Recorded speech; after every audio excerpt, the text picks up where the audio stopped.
Dear student, my name is Dr. Muhammad Al-Hamshari.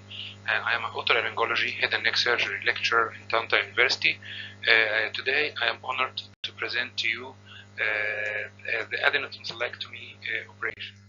So first of all, we start with the tonsillectomy operation. So in terms of definition, tonsillectomy operation means excision of the palatine tonsils. The indication is basically divided into local indications, focal indications, and as a part of the other operations. For the local indications, it's either marked tonsillar enlargement causing swallowing problems or obstructive sleep apnea syndrome, or repeated attacks of acute tonsillitis, starting from 7 attacks per year for 1 year, 5 attacks per year for 2 years, or 3 attacks per year for 3 consecutive years. Or 1 attack of peritonsillar abscess or quinsy, or chronic tonsillitis, or carrier state, especially in streptococci and diphtheria carriers, or any suspected tumor of the tonsil, or any impacted foreign body in the tonsil. Regarding focal indications, it's either persistent cervical lymphadenitis when tuberculous infection is suspected, or recurrent attacks of acute rheumatic fever if associated with attacks of tonsillitis, attacks of acute glomerulonephritis if associated with attacks of tonsillitis. As a part of other operations, in some cases of uvulopalatopharyngeoplasty or excision of a long styloid process in Eagle's syndrome through the tonsillar bed, or glossopharyngeal neurectomy operation through the tonsillar bed. A contraindication of tonsillectomy operation is broadly divided into absolute contraindication and relative contraindication. So absolute contraindications includes blood diseases, hemophilia, purpura, leukemia, granulocytosis, which will cause massive bleeding during the operation, or hematological malignancies as lymphoma and leukemia, or general contraindications to operation. While relative contraindication to tonsillectomy operation is either during acute attacks of tonsillitis, we should wait for at least 2 weeks after the acute attack. During quinsy, we should wait for at least 4 weeks after the resolution of quinsy. During upper respiratory tract infection, we should wait for 2 weeks after resolution of the infection, or during active rheumatic fever, during epidemics of poliomyelitis, during an active general disease as tuberculosis or hypertension, during menses in females, cleft palates. Age less than 3 years is usually associated with higher risk of complications.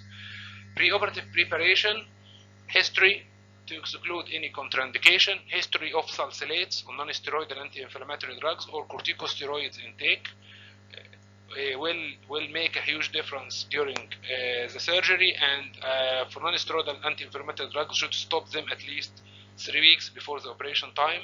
General examination, vital signs, blood pressure, pulse and temperature, chest for any chest infection or heart disease, abdomen for any liver enlargement, fibrosis, splenomegaly or ascites which might indicate liver dysfunction. For the local examination, we need to exclude any acute attacks of tonsillitis. We need to exclude any upper respiratory tract infection, including rhinitis and pharyngitis. We need to exclude any cases of cleft palate, either overt cleft palate or submucous cleft.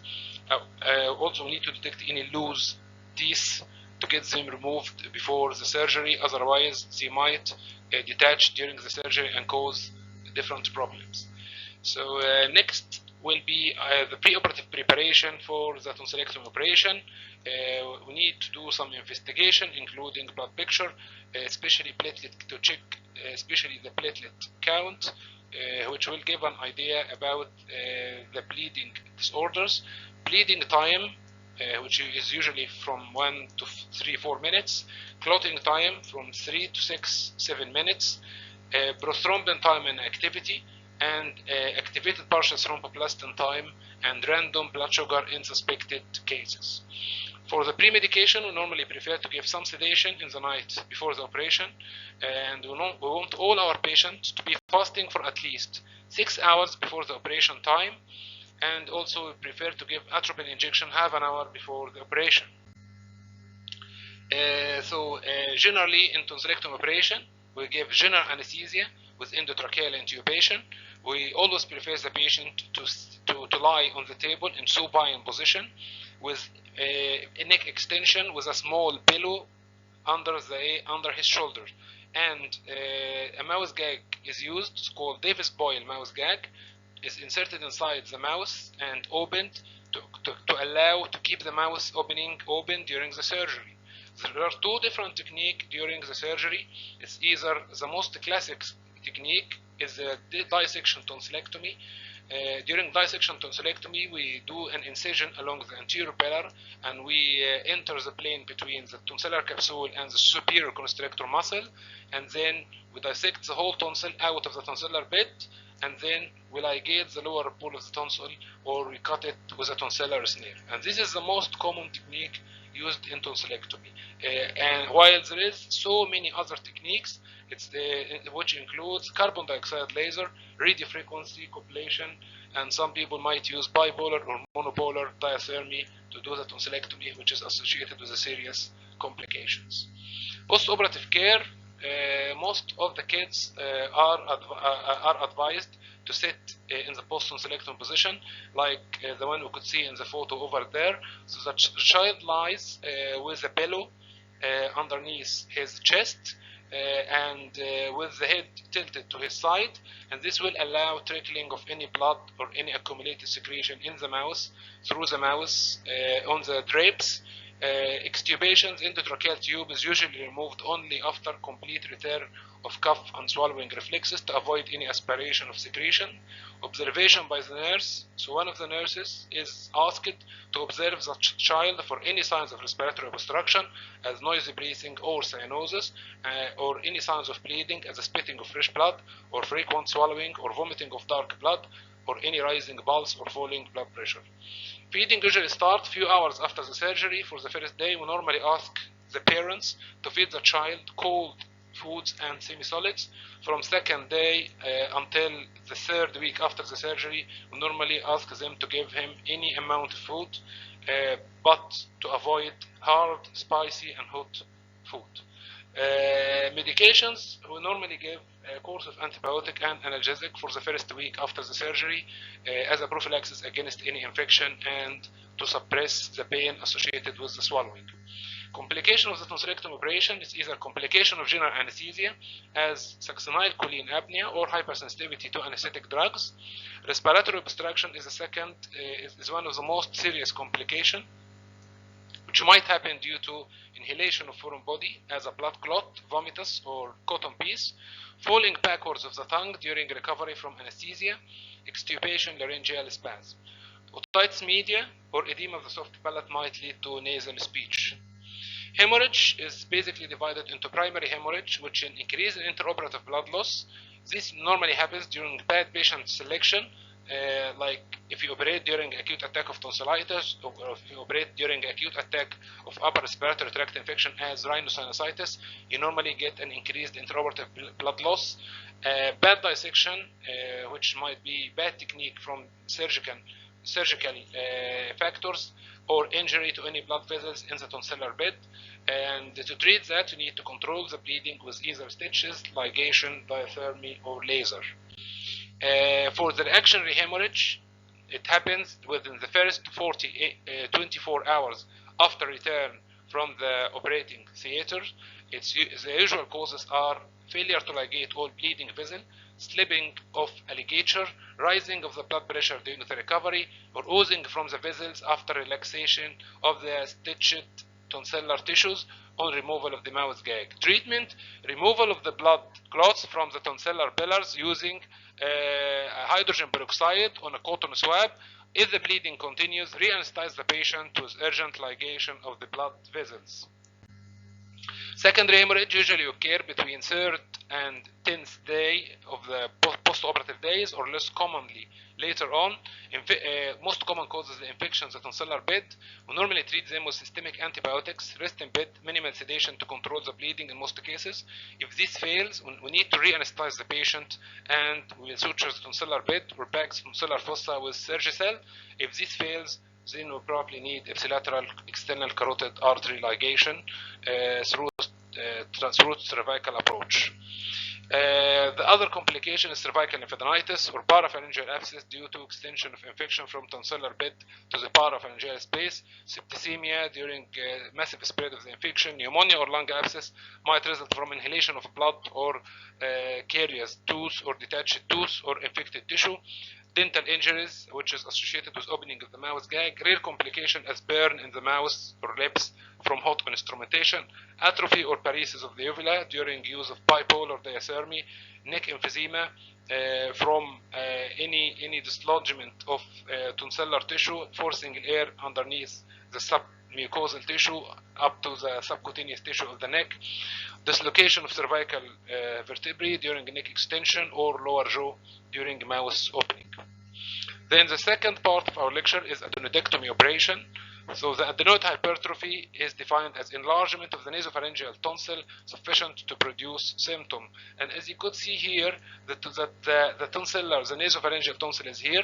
So normally there is a physiological enlargement in nasopharyngeal tonsil, which happens between 3 and 7 years of age. And this physiological enlargement doesn't increase more than 50% of the airway column of the nasopharynx. So it doesn't cause any nasal obstruction to the patient. While pathological enlargement, when the size of the nasopharyngeal tonsil increase more than 50% of the nasopharyngeal airway, normally happen due to repeated infection in the upper airway at the time of physiological enlargement during recurrent upper respiratory tract infection. So the clinical picture of the adenoid hypertrophy is first of all nasal obstruction, which will result in mouth breathing, difficulty in eating, especially in infants, drooling and snoring, obstructive sleep apnea, hyponasal voice. So that with the nasopharynx closed, it becomes difficult for the child to generate the normal nasal resonance of voice during speech, while the nose is obstructed posteriorly by the adenoid.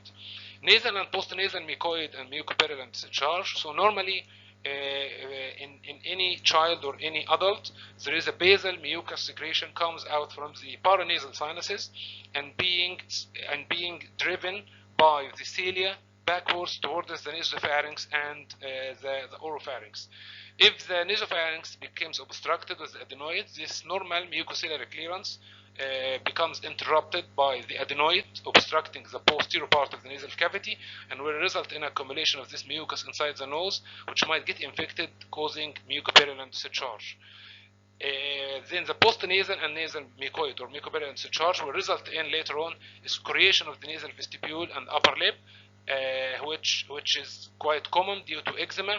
Postnasal discharge might lead to recurrent nocturnal cough, which is a common complaint in every adenoid patient. Then adenoid facies, which might develop with pinched nostrils, prominent incisors, flat chest, rounded shoulders. The open mouth will result in spongy gums and dental caries. Many of these children will have cervical lymphadenitis, and generalized disturbances might include mental dullness and apathy due to poor breathing and deafness. Nocturnal enuresis is a common complaint in adenoid patient, and night terrors. So the diagnosis, so in old days we used to use posterior rhinoscopy, which is a mirror inserted behind the soft palate to get a view of the nasopharynx. Could get you to see the adenoids, but it becomes difficult nowadays to use such old method. Digital palpation is quite unpleasant to do for a child. It is to feel the adenoid with your index finger through the mouth open. Then becomes the most convenient and the best tool to assess the adenoid enlargement, which is endoscopic examination, either using rigid endoscopy or flexible nasolaryngoscopy. Soft tissue plain X-ray of the nasopharynx lateral view is one of the commonest methods used to assess the adenoid, and you could see here in the plain X-ray the size of the adenoid enlargement compared to the nasopharyngeal, including more than 90% of the nasopharyngeal airway. Complications of adenoid enlargement, descending infection as salpingitis, recurrent acute otitis media with effusion, rhinosinusitis, laryngitis, bronchitis, and recurrent gastrointestinal infection. Obstructive sleep apnea is one of the commonest complications. Impaired concentration and excessive daytime somnolence or sleepiness due to obstructive sleep apnea. Treatment for adenoid hypertrophy is adenoidectomy. Adenoidectomy operation is indicated in adenoid hypertrophy sufficient to produce symptoms as nasal obstruction, otitis media with effusion, recurrent otitis media, and sinusitis.